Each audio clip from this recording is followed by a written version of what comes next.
Hello, Bungo Stray Dogs, amazing community. Um, I okay. I'm gonna get straight into the point but I have a few things to add right here. First of all, this is my interpretation of Dazai's character and characters all around. This is very much backed up with what I see in the manga, the light novels, basically everything, every source of Bungo Stray Dogs besides the anime because we don't like talking about the anime. But quick shout out to my friend who kind of pushed me into making this. I like talking about things like this, so it makes me happy to share this kind of thing with others. So this is just a quick little thing, just a disclaimer slash thing. But if you haven't read the title or you just don't know anything at all, you just think this is just a random girl yapping about something, or but basically what I'll be talking about is basically the fandom and how Dazai's character, Dazai from Bungo Stray Dogs, the hit anime, has been known for being infantilized. And I think I should not like clear the air, I guess, of what's really going on with this character. Again, this is my interpretation of Dazai. If you disagree, as long as you're willing to put up a good debate and source as well, I'm willing to listen to you because I like to debate with people. I don't like to argue. If you are unconvinced that Dazai does any wrong, and you don't look to be convinced, I implore you to scroll. Just leave because if you have no interest in being convinced otherwise, I don't have much to say to you. But I'm just gonna finally get straight into the rip of the whole thing. I guess I can start with the misconception with Dazai as a character is that people act like his character is 100% a victim of Mori, which he's just not. This, from reading the first chapter of 15, you can tell that Dazai is Dazai because he's Dazai. It's no influence from Mori. He is who he is. He has his suicidal tendencies. That's what makes him him. It's not Mori's influence. He wasn't groomed into being Mori's copy. And I guess my source for this is, again, the first chapter of 15. I mean the manga, because who reads the light novels nowadays? I I do. But in the first chapter, Mori says that Dazai reminds him of himself. Why would he say that if he has groomed Dazai into being a perfect clone carbon copy of himself? It's kind of weird. You wouldn't phrase it like that. Obviously, he reminds you of yourself if you groomed him to be that way. Obviously. Well, no. Actually, because, Mori is a very analytical type character. He's lack of better words, he's very cunning and conniving. He's not one to sit there and get manipulated or groomed into being a different person. Same with Dazai. Their similarities are natural. That's how Dazai is. That's just how Dazai is. It's not because he was groomed into being that kind of way. But I won't be getting into the way that Mori abused him because I don't think that's really necessary. And I also kind of want to do more of a deep dive into that when I read the light novel of Dark Era. So if this gets well reception or even reaches the sunlight, maybe. Just maybe. But yeah, he's not 100%. He's not innocent. Dazai is not innocent. He is born in this world with this kind of mentality. So also another example of Dazai just, not being influenced by Mori is just him going out of his way to abuse Akutagawa. And the way that I phrase this is I think that's very unintelligent of me. That's not getting my point across at all. I'm not saying that, his intention was to just beat the ever-loving crap out of Akutagawa 100%. His intention was to train him into being the perfect killing machine. And he felt the most effective training would be, holding stuff over his head, the will to live, that he's holding in his hands, over his head, like a carrot on a stick. Common misconception is that people think Mori forced Dazai to abuse Akutagawa when Dazai picked up Akutagawa from his own free will. I'm pretty sure this is said in Dark Era. If I'm incorrect, shoot me. Please execute me actually on the spot if I'm incorrect about this. But yeah, also Q. We don't know what Dazai did to Q. I really, really want to know, but we don't know what he did. So we're just left wondering what he did, but it's something that warrants revenge. And this is a little off topic, but I think that's what we're going to get into if we get a Sakoku 17 book. I think we're going to go into what Dazai did to Q, because I was thinking when the whole thing was released, why would I freaking care about this? Why would I care? Like, I was kind of like unbothered because, you know, it's not a guarantee, nor is there like a rush to put it out. But then I started thinking about it, and I started thinking about Q and all the other unfinished characters that we have, you know, like Higuchi and Q. Those are the only ones that come to mind right now. But those two especially, I can't see Q's arc in the past being covered in the main manga, so it makes sense for that to be the case. Back to the main point. But yeah, given Q's ability and his lack of control on his ability, and also Chuya's case with corruption, it's obvious that he would be assigned to be trained or like kept under Dazai's watch, I guess. So that's probably where the abuse comes from, because Q can't control their ability and Dazai can nullify slash kind of control the ability. So that's something as well. That doesn't play into him not being an innocent character, but that also plays into another person he's abused. So I don't know if Mori forced Dazai, or like probably supposed Dazai, like heavily, like you should really do this. This is what you should do. Kinda, I guess. But Dazai, I'm betting that Mori was all up in for it. I mean Dazai was all up in for it. But next thing I want to go into is probably like the misconception probably stems from Yosano. Yosano mentioned in a Dazai video. What a surprise. But Yosano, I don't think Yosano and Dazai are similar at all. Like in childhood, I don't think they're similar at all. The only thing I can kind of see them being a bit similar in is their childish nature and their sassy, I guess, kind of sharp personalities. That's really it. Yosano is an innocent child, I guess. Like, she is like the epitome of innocence. And Dazai is the epitome of anything but that. He's not innocent. Yosano quite literally worked in a candy shop. A candy shop before she was nabbed by Mori.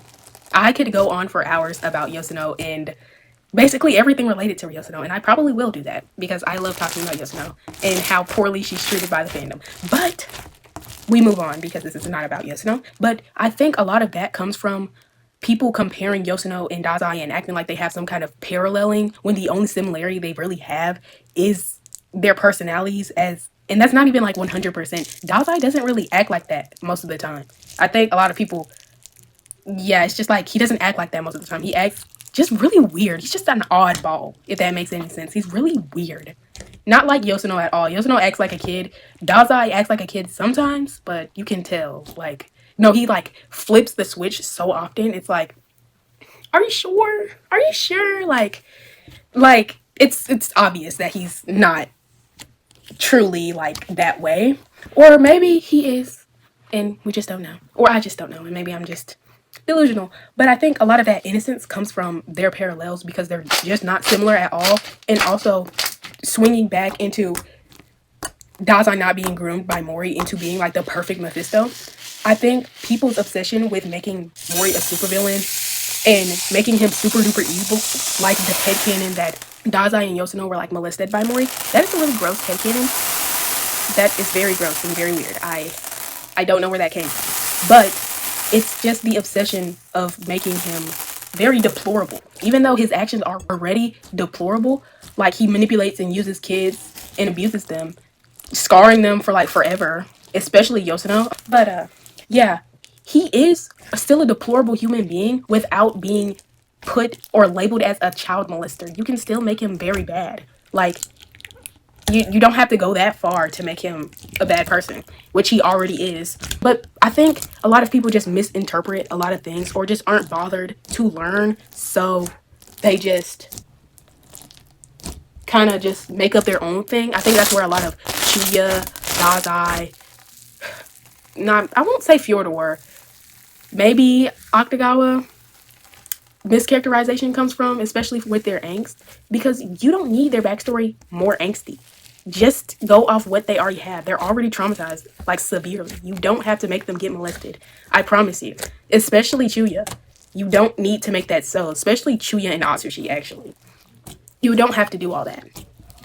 But yeah, Mori is a very interesting character, and Beast has opened my eyes. I love Beast. I love Beast.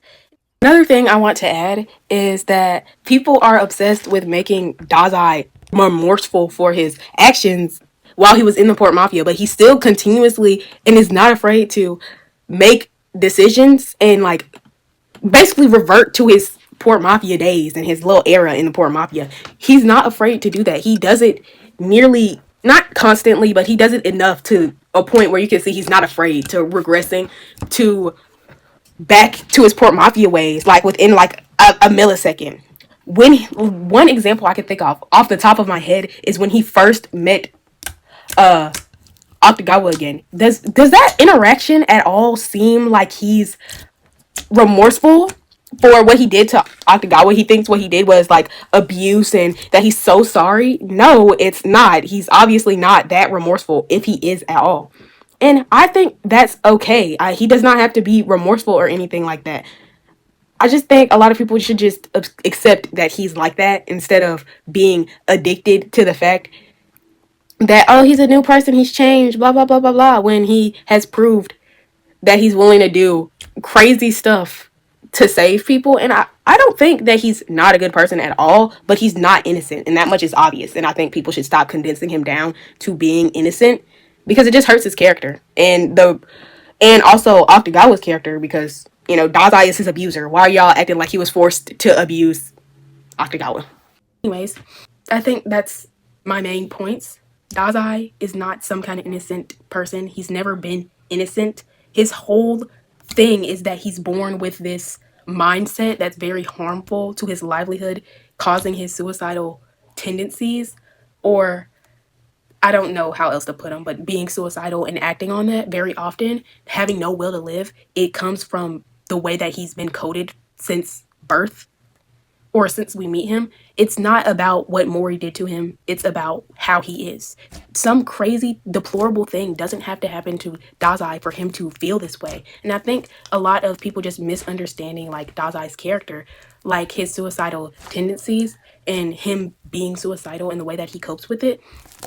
I think a lot of misunderstanding and stuff like that comes from people just not understanding suicidal people.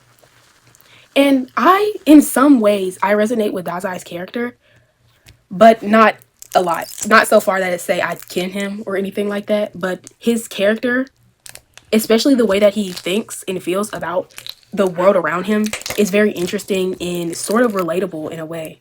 His character is overall very interesting, and it pains me every day to see more and more people just not understand or not even try to understand. Like, it's a different thing to not understand at all, but you're trying to, but to refuse to.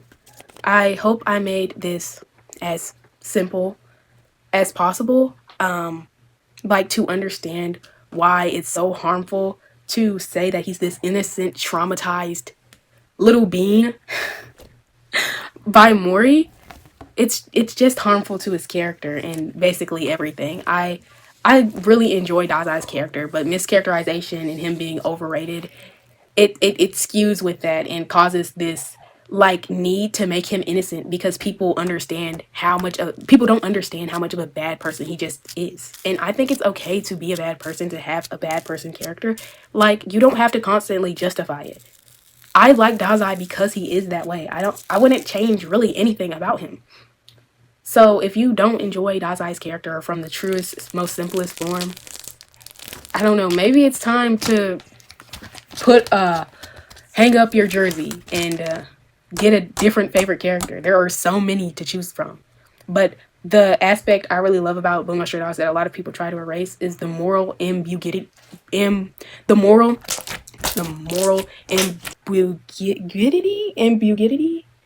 Ambiguity. Okay? A lot of people try to erase that because they just don't understand or are unable to cope with the fact that not everyone has to be evil and not everyone has to be good. Like, some people can just be mid or worse than mid or better than mid. It's not like a set thing. At the end of the day, most Bungo Stray Dogs characters are victims of their abilities and their environments and stuff like that. Dazai is a bad person fundamentally, but he tries to change, or at least he tries to help people who are less fortunate than him or more fortunate than him. And per Otasaku's request, he tries to help people. And I think that tells more than any other aspect. Like one person dying and telling him to, live your life helping people, doing good acts, and saving orphans. And he actually, goes through with that. I think that's very interesting. That's just really cool. I just wish people would accept Dazai for who he is instead of just trying to make him very innocent and just miss the entire point of his character. I blame Bones for, making him really emotionless and toning down his character to make it way less complex than it actually is, even though his character is already very complex. Even when just watching the anime, I think that's the case. But that was my very, very small little TED talk. I hope everyone enjoyed. I hope I didn't miss any points. I hope that I didn't yap too much or get off topic that much. This is my first time really vocalizing my opinions on a screen, like, talking to a screen. I've always vocalized my opinions and stuff like that, but theories and interpretations, I've never really done that often. But yeah, ciao.